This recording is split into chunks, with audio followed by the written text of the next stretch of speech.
Globalization refers to the interconnectedness and interdependence of nations and peoples across the globe. And since the 1950s, this phenomenon has transformed the world, fundamentally altering economic, social, and cultural landscapes. This video will explore how migration in the latter half of the 20th century influenced globalization. Although there are many case studies of migration that we could focus on, I've chosen to explore the origins and implications of three forms of migration: the movement of displaced people in post World War Europe, the refugee crisis in the Middle East, particularly in Palestine, and the Great Migration in the United States. These events have connected people and nations more closely than ever before, creating both opportunities and challenges that continue to shape our interconnected world. In the second half of the 20th century, migration exploded due to several interconnected factors. Conflicts and political instability forced people to seek refuge elsewhere.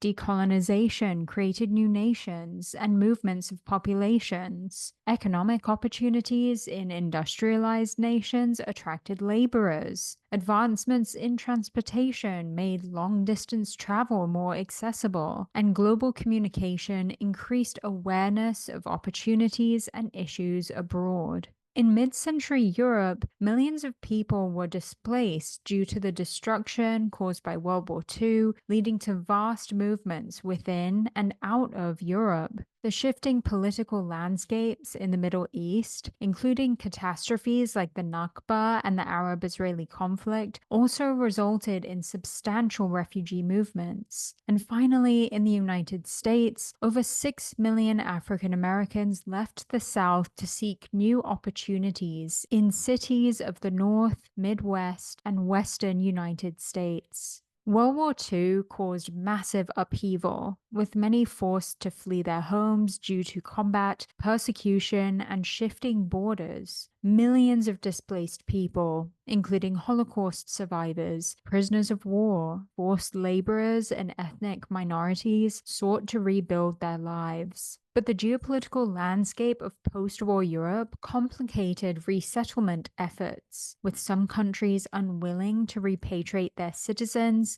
and others imposing strict immigration quotas. The International Refugee Organization, or the IRO, was established in 1946 and played a crucial role in coordinating resettlement efforts and finding permanent solutions for displaced individuals. Over time, most displaced people either returned to their countries of origin or resettled in new nations. But this process was fraught with difficulties, including cultural integration, finding employment, and the psychological trauma from wartime experiences. Jewish survivors, in particular, faced difficulty finding permanent homes, as many countries, including the United States, limited Jewish immigration. For this reason, the National Holocaust Museum calls this movement illegal immigration, which you can see by the title of this map. Like many refugees, displaced Jewish people in the post World War II era faced an impossible decision: seek safety and opportunity in a nation whose people may not accept them, or remain in a nation that had actively tried to exterminate them. A recent artwork that explores the concept of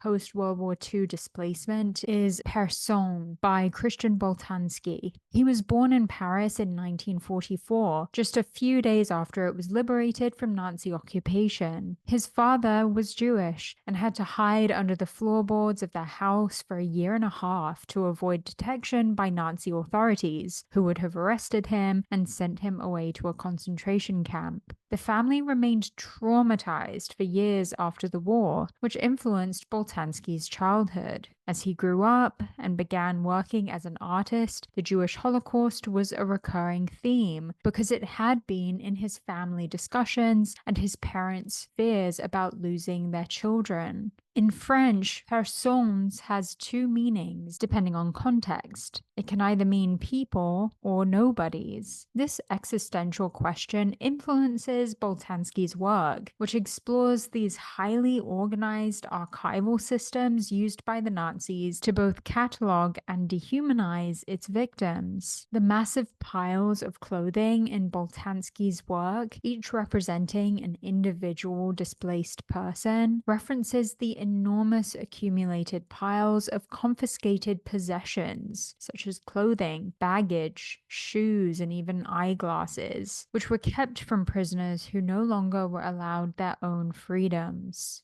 In 1948, the United Nations, a committee comprised of allied nations who had fought together during the war, including Western European countries and the United States, supported the establishment of the Nation of Israel, which was, and still is, considered the homeland of Jewish people. But this posed a major issue because to create the nation of Israel would have to forcibly partition the already existing nation of Palestine. On the screen, you can see a map of how the voting took place, with green nations being in favor of dividing Palestine and maroon nations against this division. And just to be clear, Palestine is right at the center of the map. I've indicated it with a pink circle. So I think the divisions of the votes are clear. Nations closest to Palestine voted against partitioning it, whereas nations more geographically separated from Palestine voted to partition it. In 1948, Palestine was partitioned to create the new nation state of Israel. Partitions are not typically peaceful, and this was no exception. The decision to partition Palestine displaced hundreds of thousands of Palestinians in a horrific event called the Nakba, which is an Arab word for catastrophe. The creation of Israel led to the first Arab-Israeli war and has resulted in a decades-long crisis of widespread violence and territorial changes. A major criticism of Israel is that it continued to expand beyond the United Nations' original proposed borders and left Palestinians with even less significant territory and seeking refuge in neighboring countries.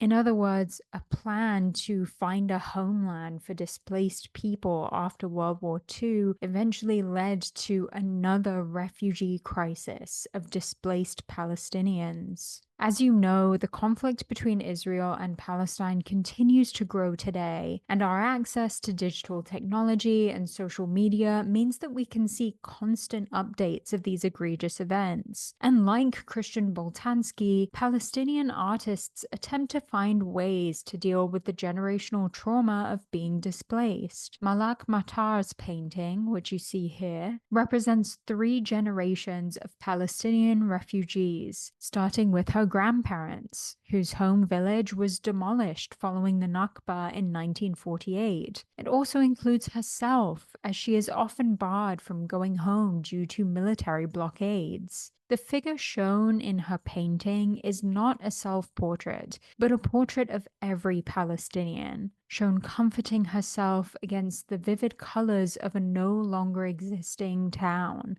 It's a painting that captures Matar's experience as a Palestinian artist living in exile, where her homeland only exists in her memories. And in the United States, between 1916 and 1970, millions of African Americans were migrating from the rural, mostly agricultural American South to the urban, industrialized North to escape racial oppression, Jim Crow laws, and find greater social and economic opportunities. The Great Migration prompted the rise of the Harlem Renaissance in New York, which called for greater social and political activism among Black Americans. This movement encompassed music, the visual arts, literature, and poetry. In this week's class companion page, I embedded a short video from the YouTube channel Black History in 2 Minutes, which offers concise histories of the African American experience by artists and scholars across the United States. I highly recommend that you watch this short video because it cites the most groundbreaking scholars who have worked on the cultural histories that led to the Harlem Renaissance. On the screen, I've included a sampling of visual art, painting, and sculpture that were made as part of the Harlem Renaissance. A Harlem Renaissance artist I want to highlight is Jacob Lawrence, whose work you see here. Lawrence's work is often designed as a series of small-scale narrative paintings that were each accompanied by a text. The astounding series you see here is called the Migration series, a collection of over 60 panels that chronicled the Great Migration. The first panel in this series depicts African American migrants streaming through a southern train station. 3 doors in the background indicate each person's possible destination: Chicago, New York, or St. Louis. Lawrence's panel has a bold and abstracted silhouette style. His figures don't have individual facial expressions and are instead rendered with flat, bright shapes and colors that repeat across the painting. Lawrence's paintings draw consciously and directly on African American art and visual sources. They don't depict individual portraits of people, but rather aim to convey the Black American experience and urgency of migration. The Phillips Collection in Washington, D.C. has cataloged all 60 Migration series paintings in an online multimedia exhibition where you can learn more about Jacob Lawrence and how he fits in with the Great Migration phenomenon. And I've linked this resource in this week's module.